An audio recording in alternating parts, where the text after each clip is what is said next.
الخاسئين ولقد علمتم الذين اعتدون إنما حرم عليكم الميتة والدم ولحم خالدين فيها ويكفر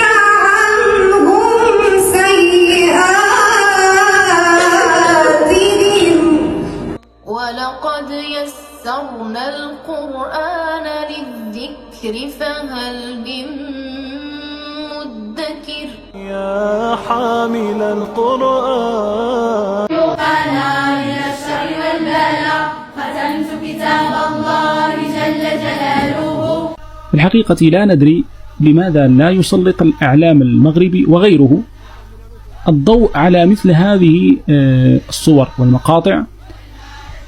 التي تثلج القلوب وتفرح كل من في قلبه مثقال ذرة من الإيمان، يفرح لمثل هذه المناظر ومثل هذه المقاطع